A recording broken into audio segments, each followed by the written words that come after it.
The bank representative confirmed it over the phone. $118,000. Gone. Cleared at 6:31 that morning while I was still asleep in our bed. My hands were shaking when I burst into our bedroom, but Tucker was already gone. His closet stood empty, hangers scattered on the floor. His drawers were bare, not even socks left behind. There was no note on the dresser, no explanation stuck to the bathroom mirror. Just the faint scent of his cologne lingering in the air, like he'd sprayed it deliberately before leaving. Like he knew I'd walk in right after and smell the ghost of him. My toothbrush was still in the holder, foam still clinging to the bristles from my morning routine. Everything looked normal except for the gaping absence where my husband's entire existence used to be. I called his phone. Straight to voicemail. I called again. Same thing. On the third attempt, I realized he'd blocked me. 9 years together, and he'd disappeared like smoke. No warning, no fight, no conversation. Just an empty closet and a drained bank account. The voicemail arrived 20 minutes later. Not from his regular number, but from one I didn't recognize. I almost didn't listen to it. "Hey, Jess." His voice was casual, like he was canceling lunch plans instead of abandoning our marriage. I didn't want to do this face to face. "You're strong. You'll bounce back. I need something different now. Something that feels right for this next chapter. Goodbye." That was it. 37 seconds.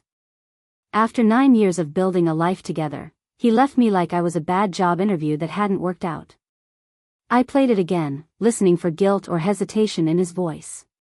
There was none. Just calm certainty, like he'd already justified everything to himself weeks ago. I sat on our bed, the phone still pressed to my ear long after the message ended. The sheets still smelled like his shampoo. The book he'd been reading was still on his nightstand, bookmark halfway through. Everything looked like he'd be back any minute. Except I knew he wouldn't. My name is Jessica Whittaker. I'm 35 years old, and I just realized I'd spent 9 years helping someone build a career that would eventually be used to abandon me. I'd helped Tucker create his entire professional brand. When we met, he was a struggling photographer with decent technical skills but no business sense. I designed his website, coached him through client pitches, edited his proposals until they sparkled. His first major client came through my network, a contact from my creative director job. For years, people told me how lucky Tucker was to have me. He'd always smiled and agreed, squeezing my hand like I was his secret weapon. Now I understood. I wasn't his partner. I was a stepping stone.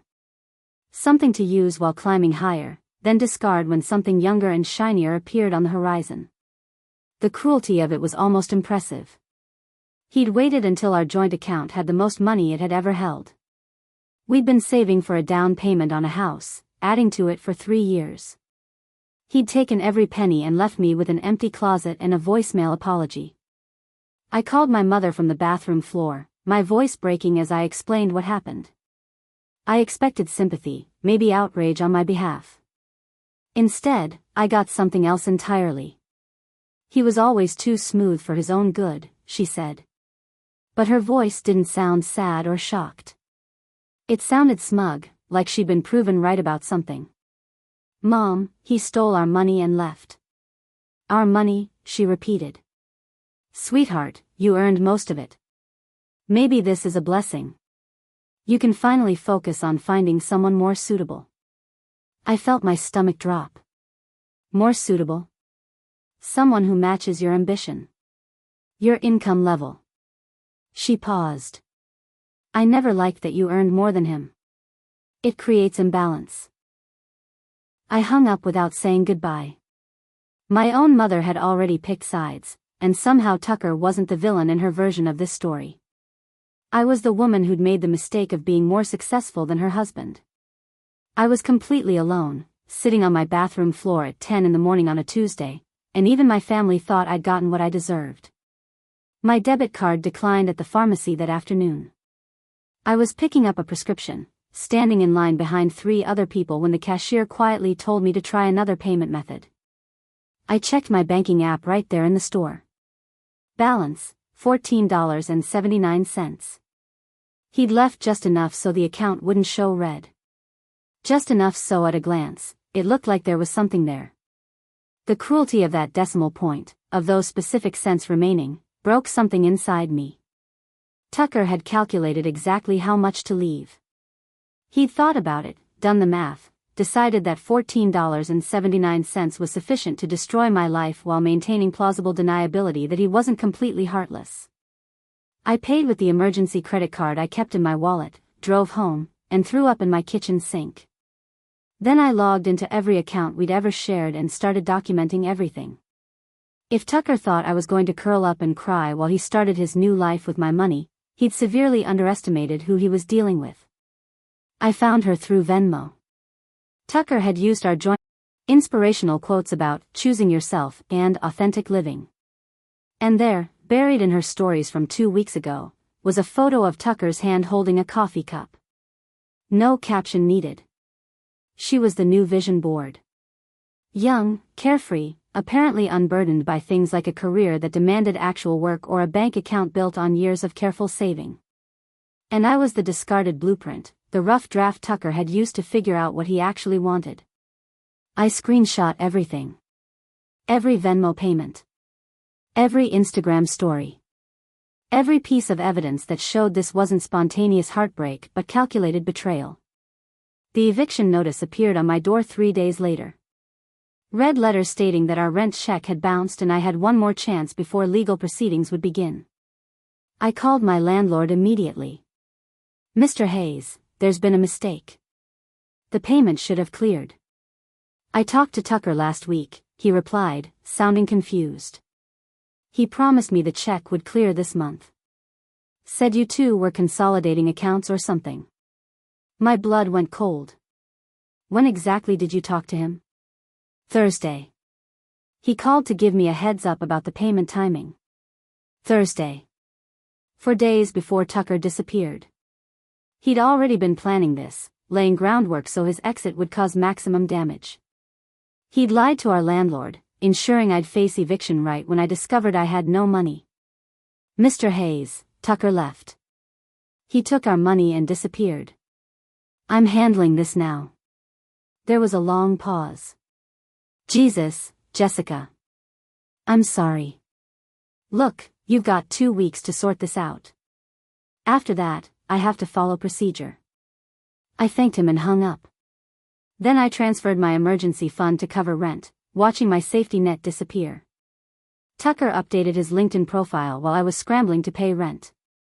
I hadn't blocked him there because I wanted to see what narrative he was building for himself. His new banner image showed a sleek office space with the caption, "Building something bold. Watch this space." He'd listed himself as founder and CEO of a company called Momentum Creative. Launch date showed us 3 weeks ago, right when he'd started draining our account for business expenses he'd claimed were investments in our future. Self-funded, his profile claimed. Bootstrapped with vision and determination. Built with my money, I thought. Every dollar I'd saved while he'd talked about dreams and delayed responsibility. His profile picture was new too. Professional, confident, shot in natural light that made him look visionary rather than unemployed. I recognized the photography style immediately. Areas work. I screenshot the entire profile. Added it to my growing folder of evidence. Tucker was creating a success story on LinkedIn while leaving me to deal with bounced rent checks and empty bank accounts. The message came from my former colleague, Bryce, who worked at a venture capital firm. "Hey Jess, weird question. Didn't you create a pitch deck for Tucker last year? The one about disrupting creative services? I'd spent 6 weeks on that deck. Tucker had needed it for a contract pitch that had fallen through. I'd built every slide, researched every statistic, crafted every compelling argument. He'd paid me nothing because we were married and what's mine is yours." "Why?" I typed back. "He's shopping it around. Changed the logo and company name to Momentum Creative, but the structure is identical. Even some of the same phrases you always use. Bryce sent me screenshots. My work, my research, my ideas, all rebranded as Tucker's innovative vision. He was fundraising off the skeleton of my unpaid labor, telling investors this was his original concept. Thanks for the heads up, I replied. Want me to tell people? I thought about it. Not yet. Let him dig his hole deeper first. This was bigger than stolen money. This was theft of intellectual property, and Tucker had no idea that his bold new venture was built on something I could prove belonged to me. The email from our HR department arrived on a Thursday morning. Standard recruitment message. We're hiring for a new creative director position. Several candidates are in final rounds. Please review the attached portfolio and provide feedback by Friday. I opened the attached file. 6 candidates, all with impressive credentials and strong portfolios. The third name on the list made me stop breathing, Tucker Whitmore. He'd applied to work at my company. The place where I'd been creative director for 3 years before taking a brief leave of absence after our separation. The company where I still held shares and sat on the creative board. The company he apparently had no idea I was connected to beyond being a basic employee. Tucker's portfolio was impressive. Carefully curated projects, many of which I'd helped him complete without credit. His resume listed Momentum Creative as current employment, with achievements that were either exaggerated or completely fabricated. I forwarded the email to our head of HR. Let's move him to final interviews. I'll handle it personally. My cousin's backyard barbecue should have been a safe space. Family, food, distraction from everything falling apart. Instead, it became another reminder of how completely Tucker had won the narrative. We heard about you and Tucker, my aunt said, her voice dripping with false sympathy. So sorry it didn't work out. But we heard he's really thriving now. New business and everything. I forced a smile. Where did you hear that? His mother posted about it. Said he finally had the freedom to pursue his real passions. She leaned in conspiratorially. Between us, she said you were too ambitious. Too focused on work. She said Tucker tried but you pushed him away. The rage that filled my chest was cold and sharp. Tucker's family was already rewriting history. In their version, I was the difficult career woman who'd suffocated a creative soul. He was the brave artist who'd escaped an oppressive marriage to find authentic success. No mention of stolen money. No mention of Aria. No acknowledgement that Tucker had abandoned a 9-year partnership via voicemail. That's an interesting story, I said quietly. Reality was quite different. My aunt looked uncomfortable. Well, you know how these things go. I didn't stay long after that. The message appeared in my Instagram DMs late one night. From Aria. Just wanted to say thanks for letting him go. He's so much lighter now. So much more himself. I know it probably hurts, but you did him a favor by being so impossible to please. I read it 3 times, each read making me angrier. She actually thought I'd gifted her my husband. Like Tucker was a sweater I'd grown tired of, passed along to charity. I drafted 17 different responses. Deleted them all. Instead, I screenshot the message, added it to my evidence folder, and blocked her. Whatever fantasy she and Tucker were living in, reality would catch up eventually. Let her believe she'd won the prize. Let her think Tucker was some misunderstood creative genius held back by his demanding wife. She'd learn soon enough what kind of man builds a future on stolen money and stolen work. My revenge wouldn't be a social media fight. It would be much more permanent than that. I returned to work the following Monday. My medical leave had ended, and I negotiated a transition back that included maintaining my board position while stepping back from day-to-day operations temporarily. Everyone welcomed me like I'd been on vacation. Warm smiles, casual questions about how I was feeling, generic statements about being glad to have me back. Nobody mentioned Tucker. Nobody asked about the separation. What they didn't know was that I'd been the one who saved this company during COVID.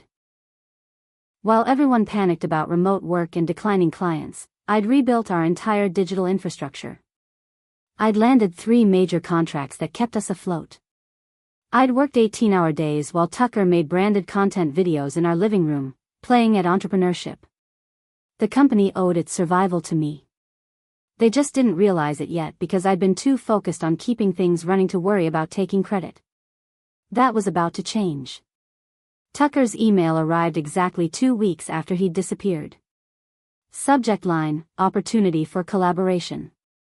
Hey Jess, it began, like we were old business acquaintances instead of people who'd shared a bed for 9 years. I know things ended awkwardly between us, but I'm hoping you've matured past the drama.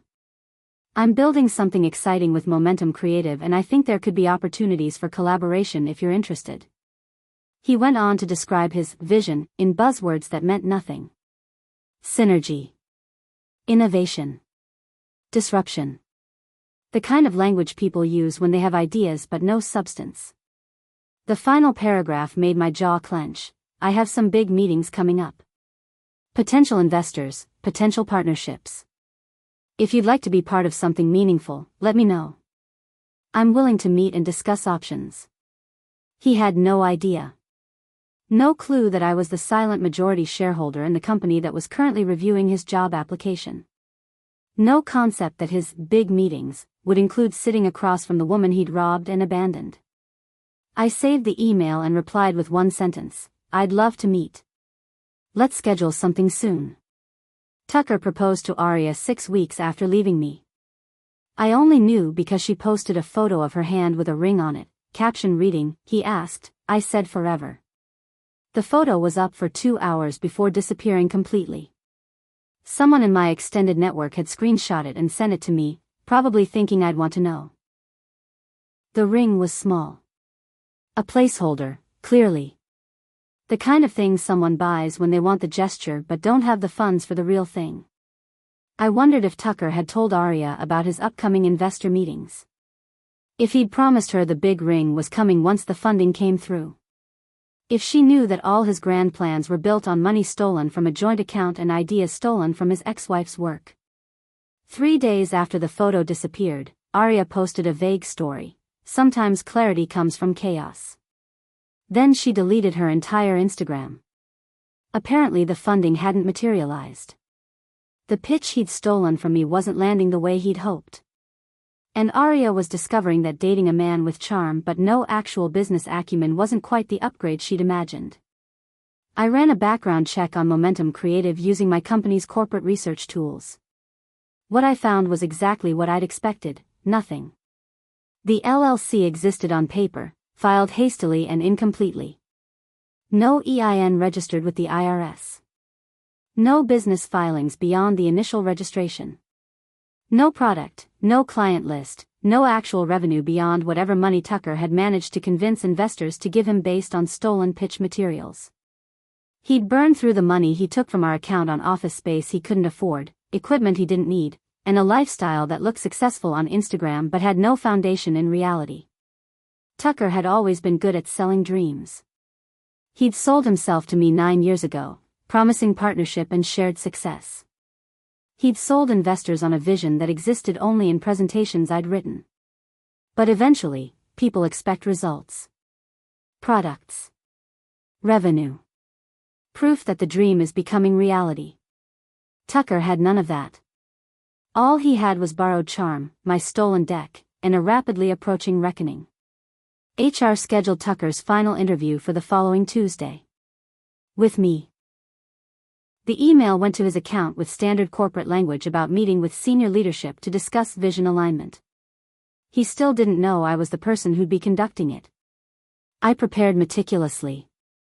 I pulled copies of my original pitch deck, the one he'd stolen and rebranded.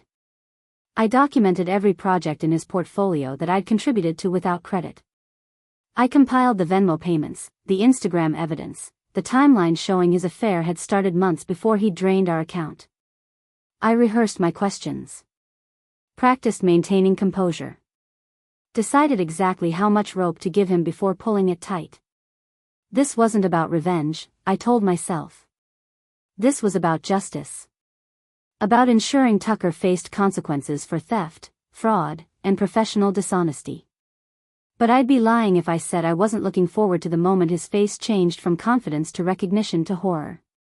Arya posted a new Instagram story the day before Tucker's interview. Healing Era, with a photo of herself alone on a hiking trail. She'd unfollowed Tucker. Deleted every trace of him from her feed. According to mutual connections, she'd found text messages between Tucker and another woman. Some 23-year-old graphic designer he'd met at a networking event. He'd been lining up his next stepping stone while still pretending to build a future with Arya. She'd lasted exactly 2 months before discovering she wasn't the upgrade. Just another placeholder in Tucker's pattern of using people until someone more convenient appeared. I felt a tiny flicker of sympathy for her. Then I remembered her message about me being impossible to please, and the sympathy evaporated. She'd participated in destroying my marriage. She'd helped Tucker spend my money on branded content and strategy retreats. She believed his lies about me because it made her feel special to be the woman who understood him better. Now she was learning what I'd learned. Tucker didn't want a partner. He wanted an audience. Tucker walked into the conference room at exactly 10 in the morning, wearing a suit I didn't recognize and carrying a portfolio case that looked expensive and empty. He smiled when he saw me, the same charming smile that had convinced me to help him build his career 9 years ago. Jess. This is unexpected. Are you consulting for them now? I didn't smile back. I sat down and gestured to the chair across from me. I'm conducting this interview. Please, have a seat. His confidence faltered for just a second. Then he recovered, sitting down and placing his portfolio on the table between us. Well, this is interesting. I didn't know you were involved with hiring here. There's a lot you don't know, I replied calmly. I pulled out his resume and placed it in front of him. Let's start with this. You've listed several achievements at Momentum Creative. Can you walk me through the timeline of your most successful projects? For the next 20 minutes, Tucker talked. He described campaigns I'd designed, projects I'd managed, client relationships I'd built. He took credit for everything, spinning narratives that made him sound visionary when really he'd just been present while I did the work. I took notes. Let him hang himself with his own words. When Tucker finally stopped talking, I slid a document across the table. My original pitch deck, dated and signed with my digital watermark visible on every page. This looks familiar, I said. Do you recognize it? His face went pale. That's similar to work I've done, but it's identical to the deck you've been showing investors. I pulled out printed screenshots of his investor presentations. Same structure, same data points, same phrases. The only difference is your logo where mine used to be. Tucker's jaw worked silently. Jess, you can't. I can. I pulled out the next document. A detailed accounting of every project in his portfolio with documentation proving my involvement. You've built your entire professional brand on work you didn't do and ideas you stole. From me and from others. This is ridiculous. We were married. We collaborated. We weren't married when you stole this deck and started using it to raise money. I pulled out the final document. And we definitely weren't collaborating when you drained our joint account and disappeared. The color drained completely from his face. I slid the offer letter across the table. I'd had HR printed on official letterhead, completely legitimate except for the compensation details. Based on your qualifications, I said calmly, we'd like to offer you a position. $1 per year, with conditions. Full confession to intellectual property theft. Full return of all assets taken from our joint account. A written apology detailing your fraud. All in legally binding terms. Tucker stared at the letter like it might bite him. You can't be serious. I'm completely serious. You wanted a job offer from this company. There it is. His hands shook as he picked up the letter. Read it. His face went from pale to red. This is insane. This is harassment. This is a job offer. You're welcome to decline. Tucker stood abruptly, the chair scraping against the floor. He grabbed the letter and tore it in half. Then in quarters. He threw the pieces on the table. You're vindictive and small. No wonder I left. No wonder you stole, I corrected. There's a difference. He stormed out without another word, leaving his expensive portfolio case behind. I waited until the door closed before allowing myself to smile. I sent exactly one email after Tucker left. 3 firms where he had upcoming interviews, companies he'd been bragging about on LinkedIn. The email was brief and professional. Attaching documentation regarding Tucker Whitmore's intellectual property theft and fraud. As you conduct your evaluation, please note these materials are available for legal review if needed. I included screenshots of my original work next to his stolen versions. Copies of the bank statements showing the drained account. Screenshots of Aria's message and his proposal. A complete timeline of his deception. Within 48 hours, every single interview he had lined up was cancelled. Companies sent him polite rejection emails citing concerns about professional conduct and misalignment with company values. Tucker's carefully constructed new life was collapsing faster than he'd built it. And unlike the account he drained, I'd left him nothing to start over with. Tucker's mother left me a voicemail 3 days later.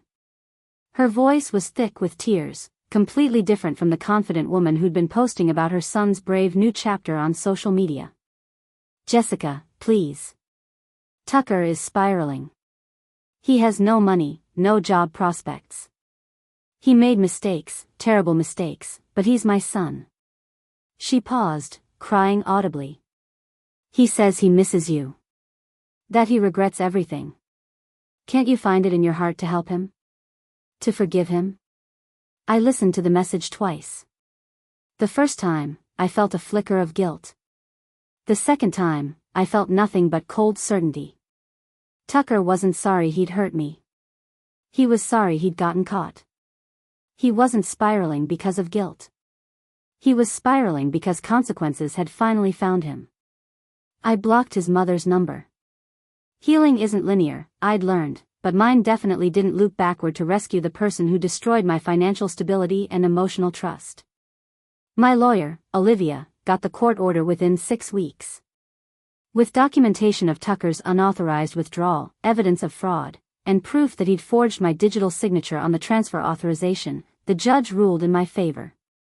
Tucker owed me every cent he'd taken, plus interest, plus legal fees, plus damages for the intellectual property theft. His car was repossessed to cover partial payment. His bank accounts were frozen. The office space he'd leased for Momentum Creative was seized. Every asset he'd bought with stolen money was stripped away, liquidated, applied to the debt. He was left with exactly what he'd left me with, nothing but the realization that actions have consequences. Olivia called me after the final ruling. He's filing for bankruptcy. Claims he can't pay the full amount. Can he do that? He can try. But fraud debt isn't dischargeable in bankruptcy. He'll be paying this off for years, maybe decades. She paused. How do you feel? Free, I said. And meant it. I rebranded my firm 6 months after Tucker disappeared. Whittaker Creative, named after me, built on my work and my vision. No more hiding behind corporate anonymity. No more sharing credit with people who hadn't earned it. The board voted me into full operational control with equity that made me the primary owner. My leave of absence had shown them exactly how much they needed my leadership. When I returned, it was on my terms. My first policy change was implementing strict protocols around shared accounts and credit attribution. No one would lose their work to a partner or colleague the way I had. Tucker tried to email me one more time, months later. No apology. No acknowledgement of the damage he'd caused. Just a vague, maybe we can talk sometime. I think we both made mistakes. I read it once. Then I hit delete and blocked the address. Because real power wasn't taking him back. It wasn't forgiving him or helping him rebuild or giving him another chance to use my talents for his benefit. Real power was knowing that he'd reached out because he was desperate. That he'd have to work for someone else now, probably for minimum wage, definitely without the career he'd imagined. That every job application would require him to explain the gap in his employment and the fraud on his record. Real power was building something successful enough that my name meant something in the industry while his became a cautionary tale. I didn't need his apology. I didn't need closure or conversation or clarity about what went wrong. I just needed to keep building. Keep creating. Keep proving that the woman he'd underestimated was the strongest person in the room all along. My company. My name. My future. This time, no shared accounts.